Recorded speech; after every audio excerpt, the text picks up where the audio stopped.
Bismillahirrahmanirrahim. Kaum muslimin sering sekali mengatakan bahwa dosa terbesar adalah syirik. Mereka tahu itu. Apa dosa terbesar? Syirik. Apa dosa terbesar? Syirik.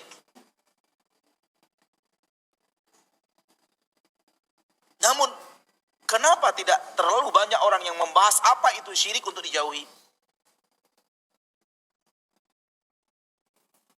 Kenapa sangat sedikit orang yang berdakwah di permukaan bumi ini dari orang-orang yang mendakwakan Islam kepada manusia membahas apa itu syirik, dosa yang terbesar di permukaan bumi? Karena mereka menganggap dosa syirik itu bukanlah dosa yang hanya di lisan mereka mengatakan dosa terbesar. Namun mereka tidak membesarkannya sehingga tidak terlalu takut kepadanya. Dan bagi mereka membunuh lebih dahsyat daripada syirik. Bagi mereka minum khamar lebih dahsyat daripada syirik. Bagi mereka korupsi lebih parah daripada syirik. Sehingga betapa seringnya mereka menyuarakan larangan korupsi, dan seruan mereka untuk larangan syirik tidak sehebat itu.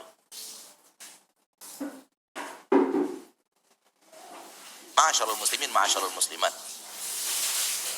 Camkan ini baik-baik. La in asyrakta, kalau engkau berbuat syirik, hapus seluruh amal. Ini yang saya katakan tadi, seluruh amal bergantung kepada tauhid. Tak ada gunanya sholat tanpa tauhid, tak ada gunanya puasa tanpa tauhid, tak ada gunanya membaca Al-Quran, bakal hafal Al-Quran itu, dan membuat orang lain hafal Al-Quran tanpa tauhid. Gak ada artinya.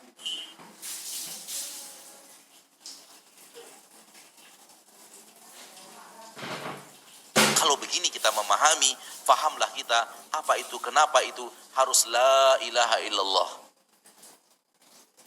Dan kenapa diletakkan nomor 1 dalam rukun Islam. Karena dialah hal yang terbesar dari agama Allah. Akhirnya apa? Akhirnya surga itu terbagi 2 saja. Maaf. Surga dan neraka itu terbagi 2 saja. Surga untuk orang-orang yang bertauhid, la ilaha illallah. Neraka untuk orang-orang yang tidak bertauhid, tidak punya la ilaha illallah. Di dalam neraka akan kekal orang-orang yang tidak memiliki la ilaha illallah dalam hidupnya. Di surga akan hidup orang-orang yang memiliki la ilaha illallah dalam hidupnya.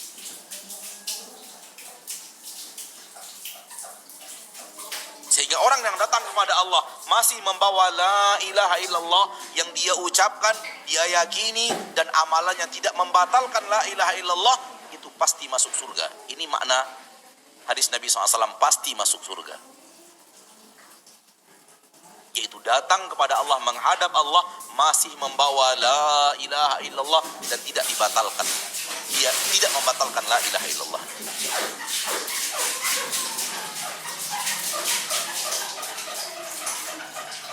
Maka tugas kita yang paling berat dalam hidup ini mempertahankan la ilaha illallah untuk tetap bertahan sampai kita tutup usia. Sampai kita tutup mata, sampai kita meninggal dunia. Menjaganya daripada kesyirikan, daripada kekufuran, sampai kita akan menghadap Allah Subhanahu wa ta'ala Rabbul Izzati wal Jalalah.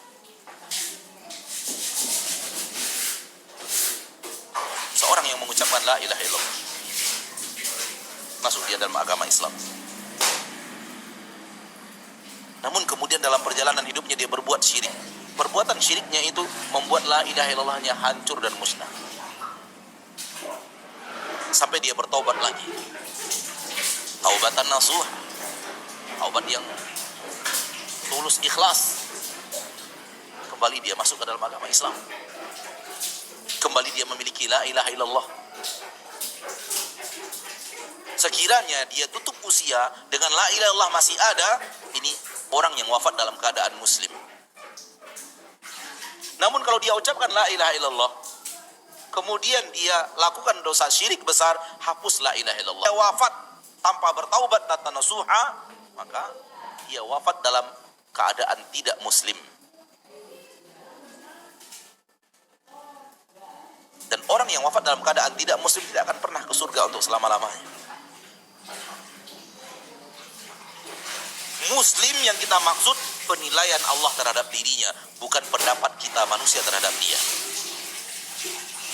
Karena yang paling yang paling penting, yang tolak ukuran muslim atau tidak muslim bukanlah penilaian manusia kepada dia, namun bagaimana Allah menilai dia.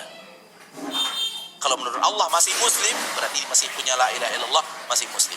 Menurut Allah tidak muslim, tidak memiliki la ilaha illallah, berarti dia tidak muslim. Yang kita maksud adalah penilaian Allah terhadap seseorang. Boleh jadi menurut kita muslim, bahkan mungkin dia adalah orang yang kita anggap memiliki agama lebih daripada kita. Tentu penilaian Allah seperti itu terhadap orang muslim. Al-ibratu, tolak ukurnya adalah penilaian Allah. Hanya Allah Maha tahu dan Maha menilai